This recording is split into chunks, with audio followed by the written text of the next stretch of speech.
आता मसाला छान फ्राय झाल्यानंतर इथे जे बोंबील फ्राय करून घेतले होते ना ते ॲड केलेले आपण याच्यामध्ये.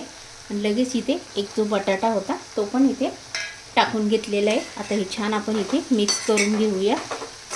आज आपण इथे द स्पायसी कढई किचनमध्ये आहे ना आज बोंबील बटाटा बनवणार आहोत. झणझणीत आणि टेस्टी. चला आता आपण इथे लगेच मी तुम्हाला दाखवते. हे बघा इथे मी बोंबील घेतलेले. सर्वात आधी आपण काय करायचं, हे बोंबील इथे आपण कट करून घेणार आहोत. बोंबील असे कट करून घेतले. त्याची मागची आणि पुढची साईड कट करून घेतलेली आहे. तुम्हाला ज्याप्रमाणे हवे तसे तुम्ही इथे पीस करू शकता. मी इथे मीडियम साईजचे करून घेतलेले.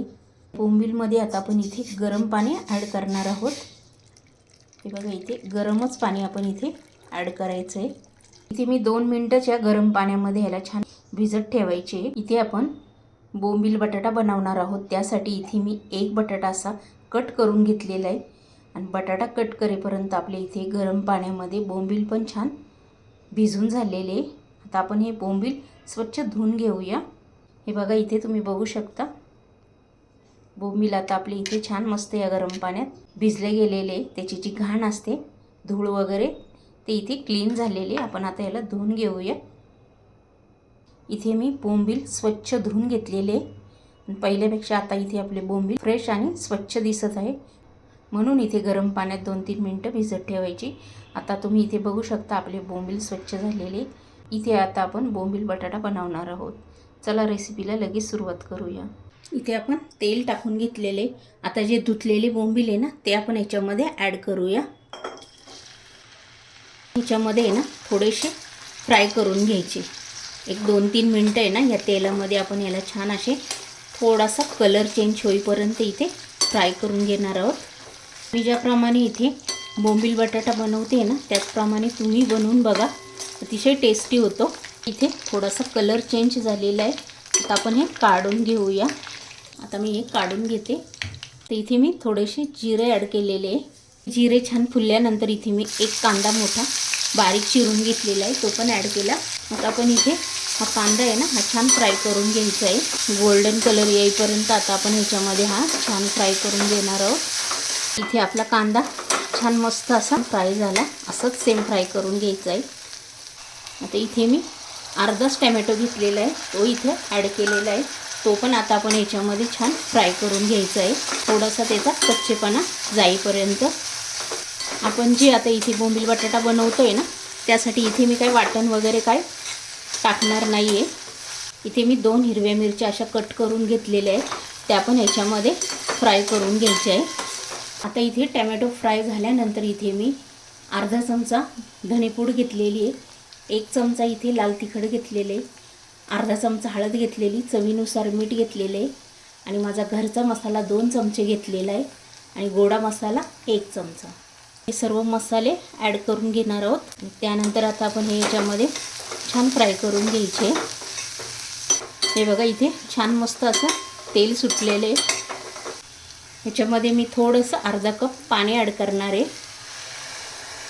आता हे पाणी ॲड केल्यानंतर आता इथे आपण छान 2 मिनटं हे छान होऊन देऊया. आता इथे तुम्ही बघू शकता आपण इथे वाटण पण टाकलेलं नाही आहे तरी आपला मसाला इथे छान असा इथे आपण फ्राय करून घेतलेला आहे. आता या मसाल्याला छान इथे तेल सुटलेलं आहे. मी ज्याप्रमाणे इथे बोंबील बटाटा बनवते ना त्याचप्रमाणे तुम्ही बनवून बघा. अतिशय टेस्टी आणि झणझणीत अशी भाजी आपली इथे तयार होती. आता मसाला छान फ्राय झाल्यानंतर इथे जे बोंबील फ्राय करून घेतले होते ना ते ॲड केलेले आपण याच्यामध्ये. आणि लगेच इथे एक जो बटाटा होता तो पण इथे टाकून घेतलेला आहे. आता हे छान आपण इथे मिक्स करून घेऊया. पूर्ण इथे हे जो बोंबील बटाटा आहे ना ह्याला हा मसाला आहे ना आपल्याला छान लावून घ्यायचा. या मसाल्यामध्ये हा बोंबील आणि बटाटा 2-3 मिनटं छान फ्राय करून घ्यायचा आहे. असंच फ्राय करून घेणार आहोत. मस्त इथे आपला रस्सा पण होतो. आता इथे आपण 2-3 मिनटं आहे बघा छान मस्त हा बटाटा आणि बोंबील याच्यामध्ये फ्राय करून घेतलेले. छान असा मसालेदार दिसते इथे आपलं वाटण न टाकता. आता इथे मी साईडला गरम पाणी पण करून घेतलेले तेच याच्यामध्ये मी ॲड करणार आहे. आता याच्यामध्ये मिक्स केल्यानंतर आपण हा बोंबील आणि बटाटा याच्यामध्ये छान शिजून घेणार आहोत. एक आपल्याला 7-8 मिनटं लागेल अजून, कारण आपण इथे बोंबील फ्राय करून घेतले होते तेलामध्ये, म्हणून इथे काही जास्त वेळ लागत नाही आणि बटाटा पण इथे पटकन शिजला जातो. आता इथे आपण बघूया,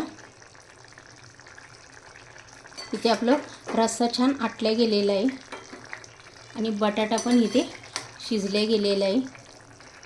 बघा इथे बोंबील पण इथे छान असा शिजले गेलेला आहे आणि इथे आपला बोंबील बटाटा तयार झालेला आहे.